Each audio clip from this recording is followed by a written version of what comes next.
یہ بات فرما رہے ہیں. یا اسی کی وجہ سے جو دعا ہمیں بتائی گئی ہے کہ ربنا لا تزغ قلوبنا بعد اذ ہدیتنا، یا رب ہمارے دلوں کو نہ پھیر، ہمارے دلوں کو نہ پھیر، ان کو ہدایت دینے کے بعد. کیونکہ ایک انسان کو نہیں معلوم کہ دل جو ہے، قلب، یہ دل جو ہے ایک انسان کے خود کے اختیار میں نہیں،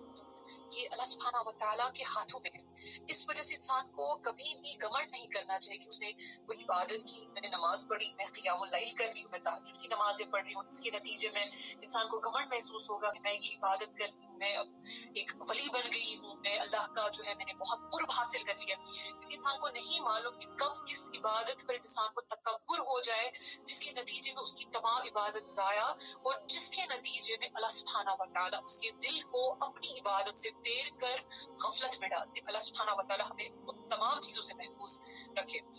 تو اس وجہ سے انسان کو چاہیے کہ وہ عاجزی کے ساتھ رب کے سامنے یہ دعا کرے، ربنا لا تزغ قلوبنا بعد اذ ہدیتنا، یا رب ہمارے دلوں کو ہدایت دینے کے بعد ان کو نہ پھیر، ان کو کسی دوسری طرف ڈیویٹ نہ کر جس سے ہم تمہاری یاد سے غافل ہو جائیں گے. تو اصل میں اللہ سبحانہ و تعالیٰ اس ورس میں یہی فرما رہے کہ اس سے بڑا اور ظالم اور کون ہو سکتا ہے کہ جس کو اس کی آیات، اللہ تبارک و تعالیٰ کی آیات سے ریمائنڈ کرایا جا رہا ہے، اس کے باوجود اس سے منہ پھیر رہا ہے، اور اس کو کوئی اندازہ نہیں کہ اس کے ہاتھ میں آگے کیا بھیجا. اب ہاتھوں کے ذریعے سے آگے بھیجنا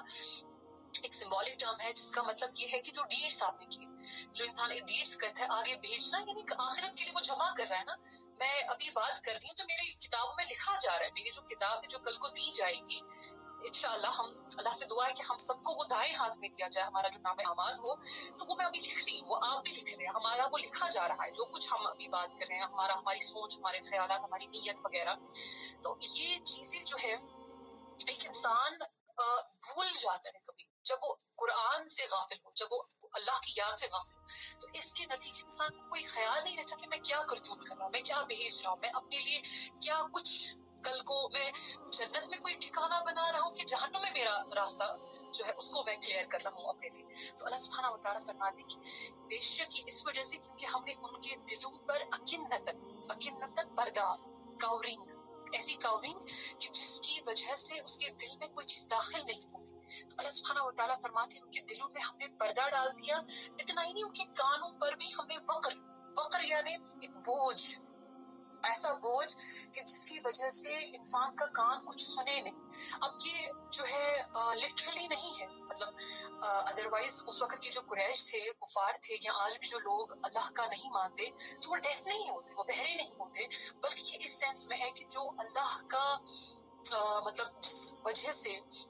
اللہ نے ایک انسان کو کان دیے ہیں کہ وہ ہدایت کی بات کو سن کر اس پر عمل کرے، اس کو اپنی لائف میں اپلائی کرے. تو ایک انسان کو جب اپنے کانوں سے وہ فائدہ نہیں لیتا تو گویا کہ اس کے کانوں پر وہ بوجھ ڈال دیا گیا کہ جس سے اس کے کان بہرے ہو گئے، کہ جس کی وجہ سے اس کے کان کوئی بات نہیں سنے. اور اسی نتیجے میں اللہ سبحانہ و تعالیٰ فرماتے ہیں کہ آپ اگر ان کو بلائیں گے بھی اب ہدایت کی طرف، یہ کبھی بھی ہدایت یافتہ نہیں ہونے والے. اب سوال آتا ہے کہ یہ تو اللہ سبحانہ و تعالیٰ اپنے ذمہ لے رہے ہیں،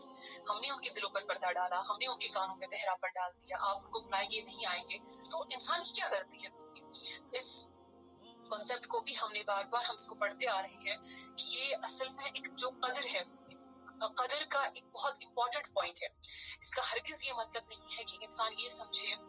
کہ جب اللہ ہی کو مجھے گمراہ کرنا تھا تو میری اپنی کیا غلطی ہے، جب اللہ کو مجھے ہدایت دینا تو میری نماز کا کیا فائدہ ہے. یہ ہرگز ایسا مطلب نہیں، بلکہ اصل مسئلہ یہ ہے کہ جب آپ خیر کی طرف آئے، جب آپ کا خیر کا ارادہ ہو، اللہ کی اوبیڈینس کا ارادہ ہو، تو اللہ سبحانہ و تعالیٰ بھی آپ کے ساتھ ویسا ہی معاملہ کرتے ہیں. اللہ سبحانہ و تعالیٰ بھی بدلے میں آپ کے ساتھ جینٹل ہوتے ہیں. اور اسی طرح سے جب آپ خود سے گمراہی کا راستہ چاہتے ہو، جب آپ خود سے گمراہی کی طرف جانا چاہتے ہو، تو اللہ سبحانہ و تعالیٰ بھی آپ کے لیے وہی راستہ آسان کر دیتے ہیں. جیسے قریش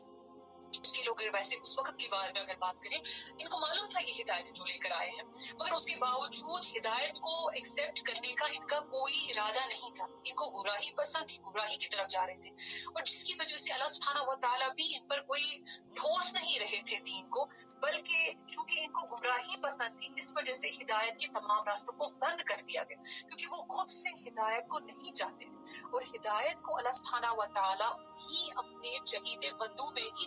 بانٹتے ہیں، جو ہے ڈسٹریبیوٹ کرتے ہیں، جو اس کے طلبگار ہوں، جو چاہتے ہیں، جو اسٹرائیو کرتے، کوشش کرتے ہیں، اللہ سے دعا کرتے یا رب ہمیں ہدایت دے، تو اللہ سبحانہ و تعالیٰ بھی انہی کو ہدایت دیتے. اور جو انسان اس ہدایت سے خود سے بھاگ رہا ہو تو اللہ سبحانہ و تعالیٰ ان لوگوں کے لیے ہدایت کے تمام دروازے بند ہی کر دیتے ہیں. کوئی بھی راستہ ہو، وہ دل